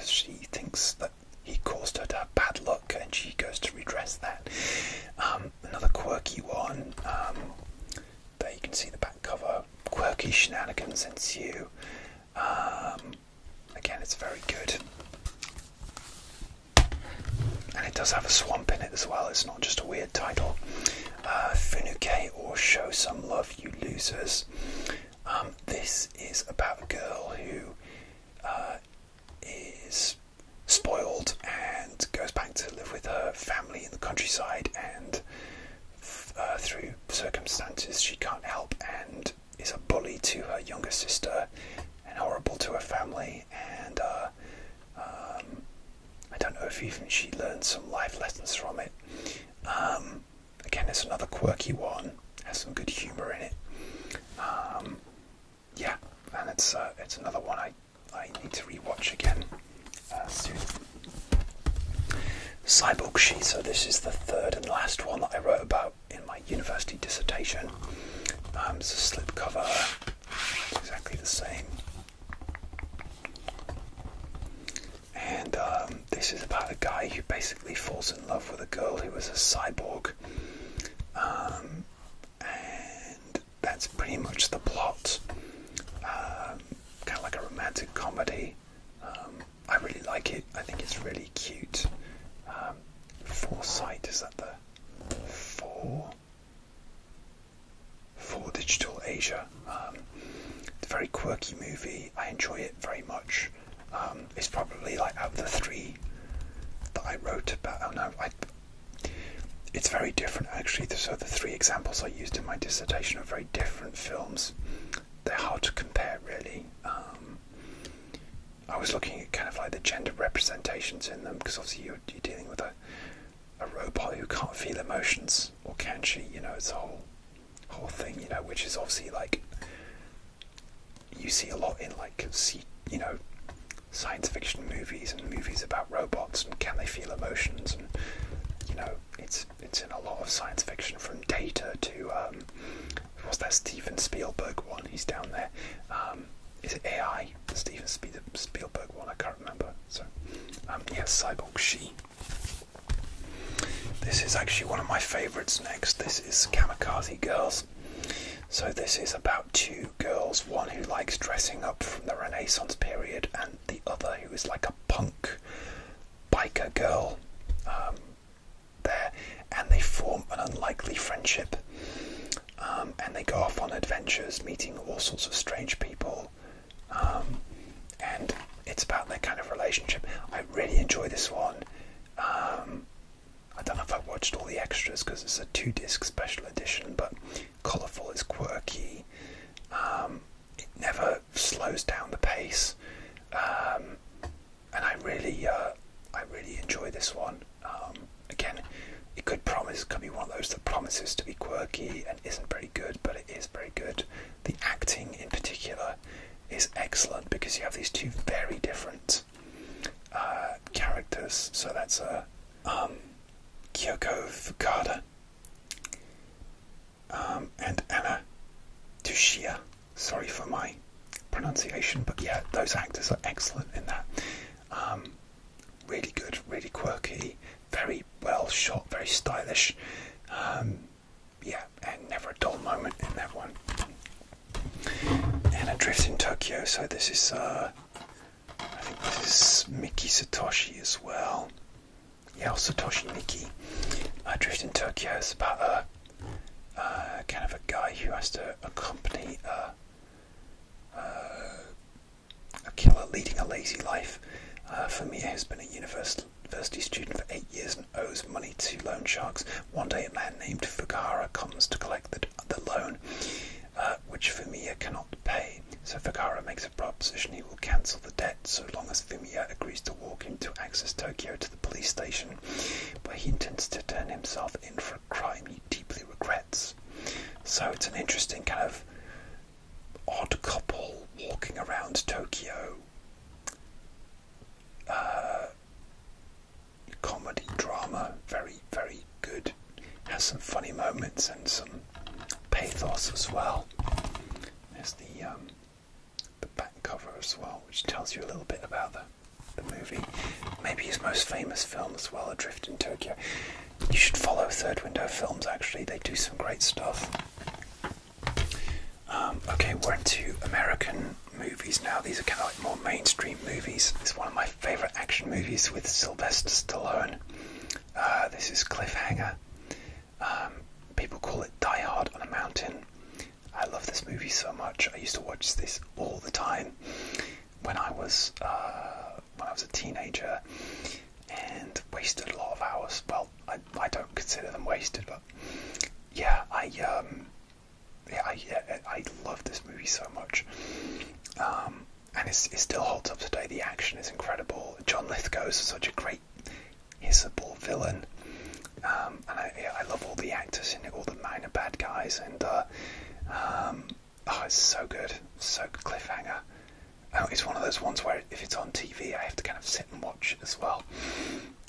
But yeah, it still holds on. I never got to see this when it came out in the movie theatre. I was just a bit too young. But yeah, I watched it a lot, and I still do. There's a comedy. This is one of my favourite comedies, Spaceballs. It's a spoof of Star Wars, directed by Mel Brooks, and has Rick Moranis and John Candy, rest in peace. And yeah, whenever I just need to lighten up and watch a silly movie, this is the movie that I watch. And it's one of those movies that when I first saw it when I was young, I thought, oh, it's not very good and it's fine. But as the years have gone on, I just find it funnier and funnier. I don't know if it's just the repetition, but even lines in it that aren't outwardly that funny, they just become funny just when you hear them. Like, they don't go to light speed, they go to ludicrous speed, and then there's a whole thing about Dark Helmet asks them to stop, and then the first officer, Colonel Sanders, says we can't stop, we've got to slow down first. And me and my friends used to say that line to each other all the time. We can't stop, we've got to slow down first. It's not even that funny. Yeah, they have to slow down. That's not funny. But just repeating it just made it funny. But it has this has so many funny lines, like 1, 2, 3, 4, 5. If you know, you know. But yeah, Spaceballs. I love it. I rewatched it on streaming when I was at my girlfriend's place in the USA, because I try to watch this every year. So I think it was on one of the free ones, actually, maybe on Hulu. So yeah, it's so silly. I love it. Okay, this is a Edge of 17 with Haley Steinfeld and Woody Harrelson, directed by Kelly Fremont Craig. This is a coming-of-age drama. This makes it look like a kind of fluffy teen rom-com, but it goes to some pretty dark places. I really love like coming-of-age movies because I don't know, if sometimes they'll remind me of my growing up, and it'll be like, oh, okay, so it wasn't just me that went through all that horrible crap. This is really well written, really well directed by Kelly Fremont Craig, who's gone on to do amazing things. The relationship between, like, the interplay between Woody Harrelson and Haley Steinfeld is incredible. They obviously, like, if you watch the blooper reel, you could see that they're just cracking up on set because they're having such a great time together. But when it comes to like the serious scenes, they nail it. It's just firing on all cylinders. I love this movie, I really do.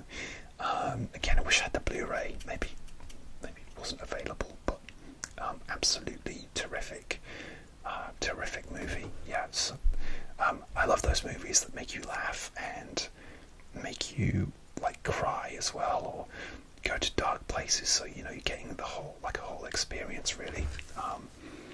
The Edge of 17. Sorry, that was loud.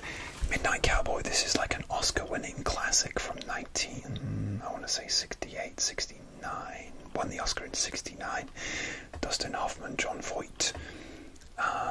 It's a classic from kind of like that new Hollywood wave. It's about a guy who Jon Voight goes to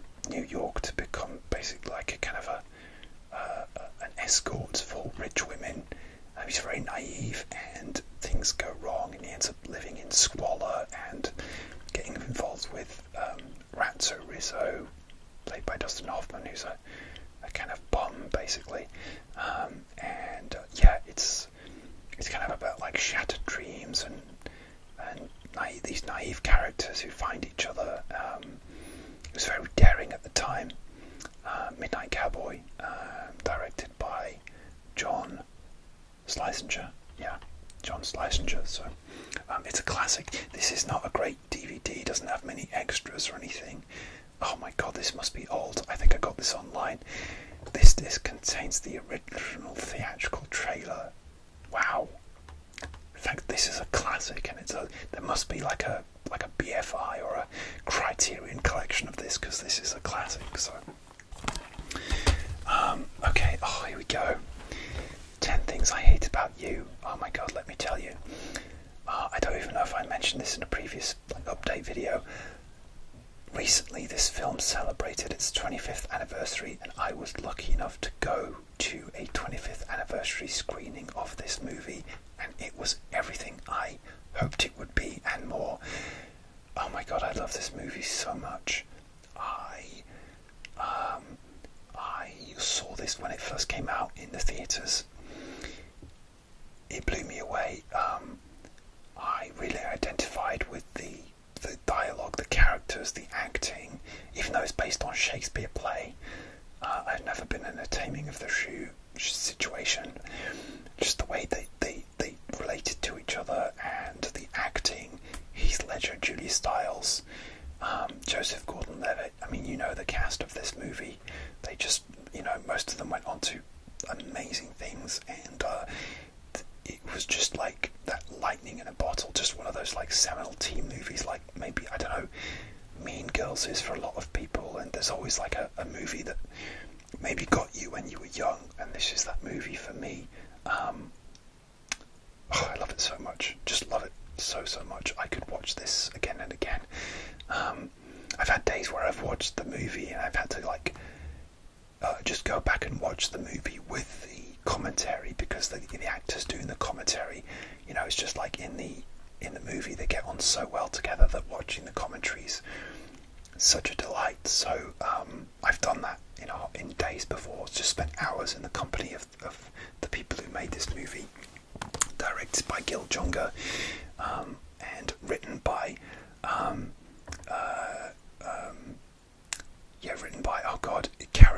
Karen McCullough, Karen McCullough and Kristen Smith as well. So what more to say? Absolute classic, and rest in peace, Heath Ledger.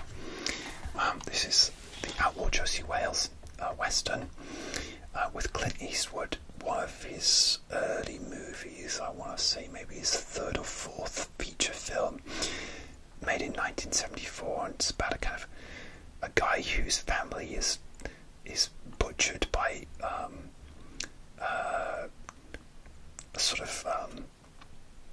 like these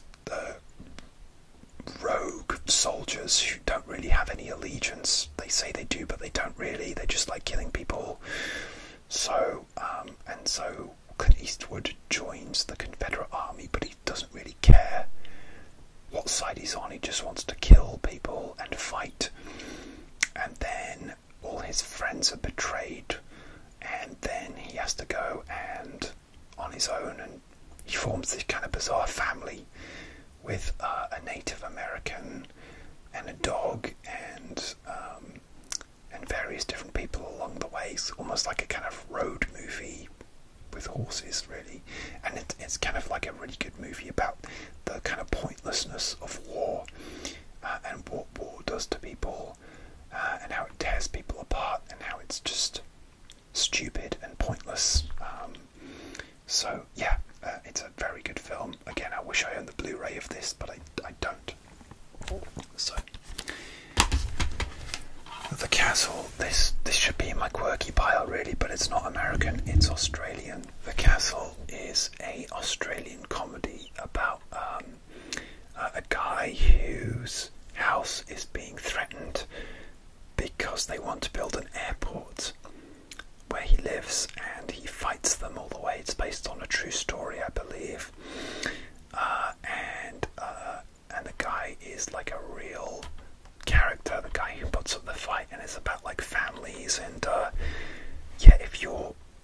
watching me in Australia, then you'll know about The Castle. I think it's like an Australian classic. Yeah, it's fantastic, it's amazing Australian movie with Michael Caton, who's no longer with us, unfortunately, and an early role for Eric Bana. The Castle. Tell him he's dreaming. That's all I'll say. Okay, so next one. This is The Way, Way Back. This is a movie with Sam Rockwell, who's one of my favourite actors. A lot of you might have already seen this. This also has Toni Collette and Steve. Oh my god, I'm blanking. It's too late. Steve Carell. Yeah, it has such an amazing cast. Yeah, Toni Collette, Alison Janney, who's also in 10 Things I Hate About You, Anna Sophia Robb, Sam Rockwell, Maya Rudolph, and Liam James. It's a coming of age. Oh my arm clicked then. Coming of age, comedy drama about a kid who gets a job at a water park to get away from his dick of a stepdad, who's Steve Carell, and he grows up, and it's such a great time. It's kind of like the kind of thing I wish happened to me when I was young but didn't. The Way, Way Back. I love this movie so much. Some of, there are tiny little bits which are not that great, but overall it's an amazing movie. Another one that I try to watch at least once a year. The Way, Way Back. And next we have another film noir. This is called Northside 777 with James Stewart from It's a Wonderful Life. This is about a journalist who has to prove when a cop is murdered on a patrol, small-time crook Frank Wycheck takes the rap and is sentenced to life. 11 years later, hard-boiled reporter PJ O'Neill is assigned to look into the case, but finds the authorities unwilling to cooperate. As he digs deeper, he begins to believe they got the wrong man, but must now find the evidence to prove it. Based on a true story. Wow. Henry Hathaway directed it, James Stewart. I love this movie. It's not talked about enough, but this is this series of film noirs which came out, I want to say it's Universal, no, it's 20th Century Fox, Second Sight DVD, and they all came out with the kind of red and white writing, and my university had a few of these, and I would love to collect these because they would look so good on the shelf together. I think another one was called Force of Evil, which is a big influence on Scorsese, and yeah, Double Indemnity might be one as well.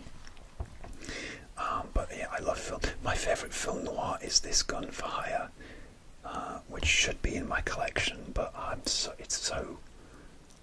tired now that I'm not sure what I've got and what I haven't. So, called Northside 777 film noir is the one I was looking for earlier on. Living in Oblivion. This is the Tom DeSillo film. It's about Steve Buscemi's like an indie film director trying to get his indie opus made, and everything that can go wrong does go wrong. It's got Peter Dinklage in it as well, and it's really, really great. It's like he's trying to get this one movie made in one night. It might even just be one scene, I'm not sure. But yeah, it's a great sort of ode to like indie film making, and it's very funny as well. Sometimes I don't like these kind of like inside baseball movies where it's about people making movies, but this is really, really, really funny. He kind of fancies himself as like a David Lynch type director, but what he's making is clearly awful, and it's really well handled, really well acted, and yeah, very funny. Recommend it if you can find this. This is quite a hard one to find, I'd imagine, unless it's been re-released. But Living in Oblivion, again by Tom DeCillo. Tom DeCillo. Here's a 1950s. It's almost, I wouldn't say it's a film noir because it's in colour. It's kind of like a psychological thriller. Spencer Tracy. Oh my goodness me. This is Korean. I think this is like Korean. It's a region 2, but it's Korean. I think this might be the one I got in Portugal. It plays on my DVD player. It's a region 2, but it's Korean. God knows where I got this from. But it's about, he's a veteran and he comes back to fight these racists in a small town. And he has one arm. He's an old war veteran. And I remember just seeing it on TV, I think, and just being blown away. And I was like, oh, I have to track this down. And I found a Korean version of it. Good old Amazon, eh? It might not have been Amazon, but I suspect it probably was. Another indie movie. This is a British movie, God Help the Girl. It's kind of like, I think is it directed by the guy from the band? Oh my god! It's about a bunch of teenagers that start a band, and I love it. It was just right up my alley. I love this kind of quirky stuff, and this is like an indie version of that. And oh my god, it's going to drive me absolutely mad. Okay, I had to look up. The director was Stuart Murdoch, who is he's the singer in Belle and Sebastian. I love this movie. I haven't really heard a lot of Belle and Sebastian music, but this is very kind of hipsterish, and it really just, I love it. I love it so much. It didn't do great business, but I just thought it was great. And Enemy said it was impossible to resist, and Robbie Collin liked it, and IndieWire liked it. Little White Lies liked it.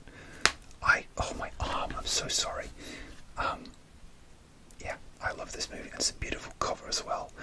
I suspect this is another one that's going to be quite hard to find, but I'm glad it exists. Well done, Stuart Murdoch and the cast. LA Story. This is Steve Martin about a weatherman in Los Angeles, and I like this movie. It's kind of like a quirky movie. Steve Martin in LA, he's a weatherman, almost like a romantic comedy. And I think it's a very Los Angeles movie as well. You know, some films are better at capturing Los Angeles than others, but this really does it. And this DVD is so basic. It's so basic that it doesn't have any extra features whatsoever. It doesn't even have an interactive menu. I found this on some obscure corner of Amazon because it's one of those movies that isn't widely available. This may have got some sort of Criterion re-release now because I think it's been sort of reassessed as a kind of minor classic. But yeah, wow, what a basic DVD. This might not even still work. Good grief, I've had this a long time. Next is another crazy kind of exploitation movie. A friend of mine who is sort of who has Korean heritage introduced this to me. She recommended it to me, and I managed to track it down. Six String Samurai, about a guy who's a guitarist and a samurai, and he wanders the desert fighting people. I don't remember much else about the plot other than that, but it's very, very good fun. Wow. Well, this is a German copy, so I won't be. It's an English or American movie, but the actual DVD is German because that's the only one I could track down. Apparently, one Slam Dance. I don't even know where that festival is based, but Six String Samurai. You should watch the trailer for that if you can find an English one, because I remember it's being very good, and my friend recommended it to me. She has good taste. Okay, Only Lovers Left Alive. This is another Jim Jarmusch movie about vampires with Tilda Swinton and Tom Hiddleston, Mia Wasikowska, the late Anton Yelchin, rest in peace, and John Hurt, rest in peace. There's so many legendary actors that we've lost recently. It sucks. This is a vampire movie about these two vampires. It's Tom Hiddleston, Tilda Swinton, who are happy in their apartment. They go to the local hospital to get their blood from a corrupt doctor instead of killing people. And then Mia Wasikowska turns up. I think she's his cousin, Tom's cousin, and upsets their whole kind of peaceful life. They're all vampires, like Tom and Tilda and Mia. And it's a very bizarre kind of indie vampire movie, and has an amazing soundtrack. And I love the cinematography in this one in particular. There's it's, you know, set in like Detroit, and then there's bits in other countries as well, and they capture the lighting. It's just phenomenal. I'm not sure who the director of photography is, but it's such a beautiful film to look at, and very, very quirky as well, quite unsettling as well. I think that's why it works. It's not, there's some humour, but it's almost like a dark drama, really. I think that's what makes it really good. It keeps the right side of kind of the not out and out horror, but it's dark. You know, it's dark and has some bloody stuff in it, as you'd expect. I hope in a vampire movie. That's Only Lovers Left Alive. Check out that soundtrack on Spotify as well. It's fantastic. I might listen to that before I go to bed tonight or this morning, because it's nearly 3 AM in the morning. But you're still awake, aren't you? You're still watching this. Much Ado About Nothing, Shakespeare. I saw this in 2013 when it came out, and it filled me with such joy. It has a lot of actors that,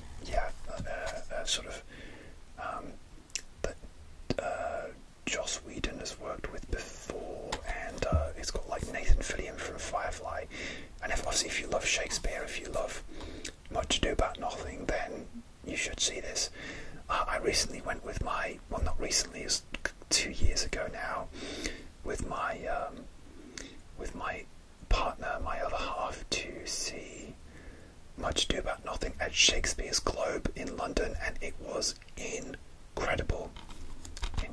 But this one is in black and white, and I don't know, it fills me with such joy. I was in tears of joy when I saw this. 2013 was a really good year for movies. You had Nebraska, you had The Way, Way Back. A lot of the bigger releases were really good too. But Much Ado About Nothing. It's one of those kind of underrated Shakespeare movies. It might be one of my favourite of his comedies, actually. Maybe just after Midsummer Night's Dream, because that's a classic, isn't it? And obviously Romeo and Juliet's not a comedy, but I love Romeo plus Juliet as well. I had those on, and I had that and Moulin Rouge in a kind of 2 set, but they were really, really old, and I want to get a really brand new, state-of-the-art, amazing looking Romeo plus Juliet version with all the extras on it, because I love that movie. But yeah, that's Much Ado About Nothing. We got another kind of low-budget exploitation movie, Manborg. I believe the director is Canadian. It's about a guy who's left for dead and turned into a cyborg, and he has to fight in this kind of futuristic tournament to fight his way out. It's very silly, but the effects are really charming and kind of well done. And what keeps it good is like the script is very witty. It's not just dumb, it's very witty humour. It's almost like kind of self-aware. And there's also a fake trailer for a non-existent movie that I wish existed so much called BioCop. It's kind of like an 80s throwback about a cop who's a biological experiment, and that's tacked onto this as well. Manborg, check out the trailer, very funny, rent it if you can, because these guys are still kind of indie filmmakers and they're still doing really fun stuff, and yeah, you should I love how they put a quote on that gave it 8 out of 10. That's, you know, but I give this 10 out of 10, to be honest. I think it's so, yeah, look at this, look at all the quotes there. Again, not going to be troubling the Oscars, who cares. I love Manborg, yeah, I love you, man, Borg. Fantastic. Okay, Eagle vs. Shark with Jermaine Clement, directed by Taika Waititi. This is, I think, it's his first feature debut. Oh my god, my lighting. Log. Okay. This is his feature debut, and I saw this when it was released in theatres, and I loved it. It just my kind of humour. It's about it's a romantic comedy basically, yeah, about this guy, Jared, who falls in love with Lily, and it's very quirky. I love the kind of humour of this. Yeah, it's more of my I love the kind of humour. I really didn't like the last Thor movie that he did, Thor 4 Love and Thunder. I thought it was very poor.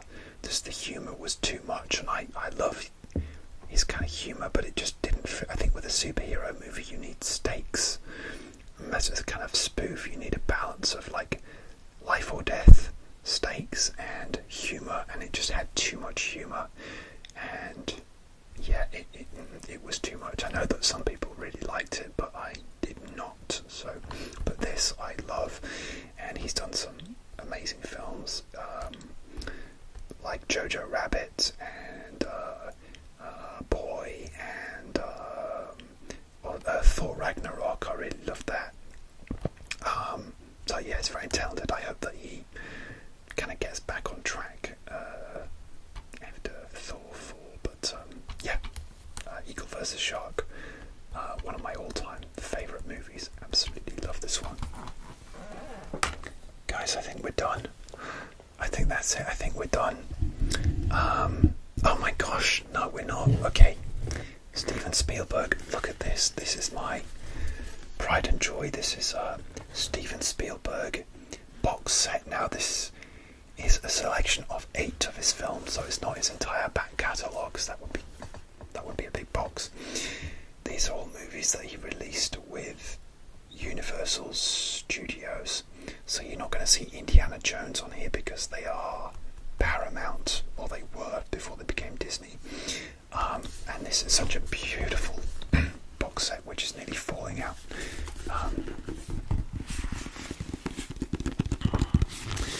And what you get in here is, check out, that's the artwork on the back there. And the movie includes Duel, The Sugarland Express, Jaws, 1941, E.T. the Extraterrestrial, Always, Jurassic Park, The Lost World, Jurassic Park. And let me just open, so you get the box here, and then it comes with this beautiful kind of booklet. I'm gonna have to put this down. So it comes with this beautiful booklet, which kind of, open it out here. I'll just do one page. It tells you about it's got a little bit about each movie there. And on the back there's a quote. I always like to think of the audience when I'm directing, because I am the audience. And then on the back of this is the actual DVD case here. It has a, let me just hold this properly. dream for a living. Steven Spielberg, and it's such a beautiful. These are Blu-rays, so it opens out like that. And I literally a couple of nights ago rewatched Duel. So the disc. Oh god, I can't get it out. Here we go. The disc comes out like that, and that's Duel. Duel is his first movie. It was a made-for-TV movie in America, and it was such a big hit that he added 15 minutes to make it into a 90-minute feature film. And you get a little bit of quotes about it and the old posters. And he was like 24 or something ridiculous when he made this. It's kind of like a man is terrorized by an anonymous truck driver. So the truck is almost like the shark in Jaws. Sugarland Express, which I love. I'm going to watch this soon. Goldie Hawn is based on a true story about a pair of fugitives who went on the run in Texas and had a big car chase. Excellent film. Jaws, you all know that film. Yeah. Jaws. That's kind of widely available on streaming. Where are we going? Okay, so 1941, this was Steven Spielberg's attempt at comedy. It's a curious film, it's not very good. It's like he tries to be funny, but he's too sincere, I think, to make a proper, like, cynical, funny comedy. And that's when after that he made Indiana Jones to get some money back and prove he could make a hit. E.T. the Extraterrestrial, which is also huge. Always, which is a kind of remake. It's kind of like a melodrama. I need to rewatch that actually. Jurassic Park, which we all know about. Look at the DVD, how cool, or the Blu-ray, sorry, how cool is that? And then The Lost World Jurassic Park, which I actually don't care for at all. I really just think the first one, and then maybe the kind of remakes, the Lost World, the newer ones are pretty good as well. But yeah, so that's the Steven Spielberg box set. So that's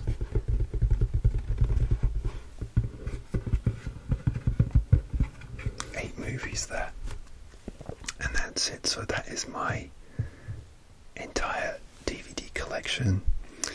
I do have some Blu-rays and DVDs which are TV shows, but I didn't think I'd count them. I think I don't have many, but I have like Firefly, which I love, Outlander, which my partner, she adores Outlander. Anything to do with Outlander she loves. We've been to the locations in Scotland, and so Outlander, and I've only seen season 2. I need to catch up on Outlander, and I think I have a few like comedies, British comedies on DVD, which are really hard to get, so I've got those somewhere. I think I was really anal and I separated my TV from my movies, but that was 95 movies which I own. I hope you enjoyed this video. I mean, if you stuck with me to the end, or you've managed to watch it in bits, I salute you. Thank you for sticking with me, and I hope this sent you to sleep on multiple nights. And yeah, maybe one day when I have a big collection, I'll do a 10-hour epic. It'll be in different parts, but hopefully I do want to like regrow my collection one day. Thank you so much for hanging out with me today. Please like, comment and subscribe, and I will see you next time for another ASMR